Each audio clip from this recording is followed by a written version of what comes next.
So you've been collecting deer hooves all fall in preparation to train your dog on Interdigital Gland scent. Whether you're starting out with Interdigital Gland scent or you're overlaying another scent with Interdigital Gland scent, proper preparation is the key. Hopefully you've been storing them in a freezer until this day has come. It's important not to mix all the hooves together because each deer has its own distinctive scent. If you did mix them all together, all is not lost. You'll just have to use one at a time until you run out and are able to replenish your stock and keep them separated by individual deer. Today I'm going to show you how to extract interdigital gland wax from the interdigital gland and how to set up your scent shoes for proper training. Okay guys, here we are at the workbench. This is going to replicate the, let's just call it the tailgate of your truck. You're going to want to do this when you get to your tracking location. The reason why is you want as minimal amount of scent contamination as possible. So we got our hoof right here, stalled out. You want to make sure this thing is completely thawed, completely pliable, completely loose.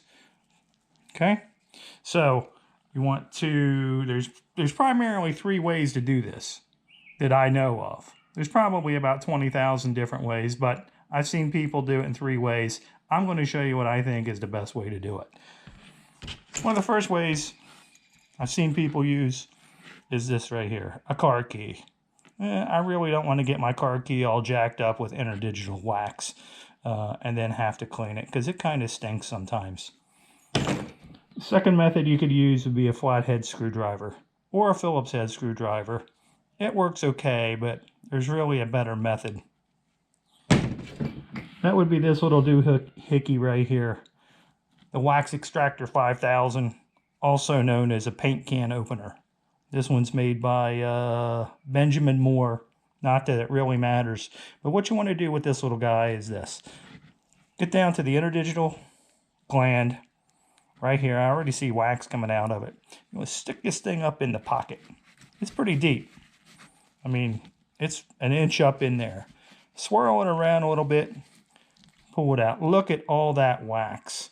Look at all that wax on there. What makes this thing so special is it's got that little hook right here on the end, and you can grab a lot of wax with that thing, okay?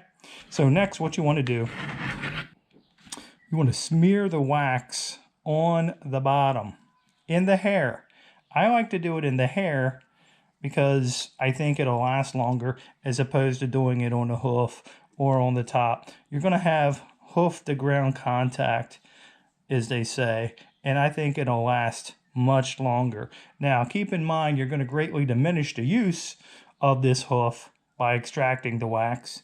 I generally get about 4 uses without extracting any wax, just putting them in the hoof and going. You're diminishing it greatly. You're probably going to get, I don't know, maybe 2 uses out of it, depending how long your track is. Once you get it extracted, smeared on, you're going to take it, put it in your shoe.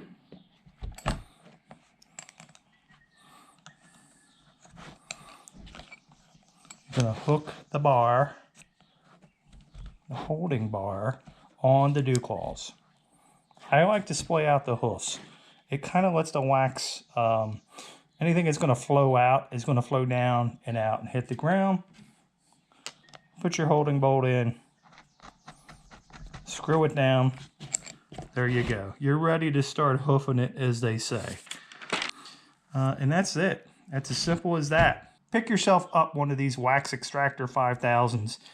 Any hardware store has them. They're like $2.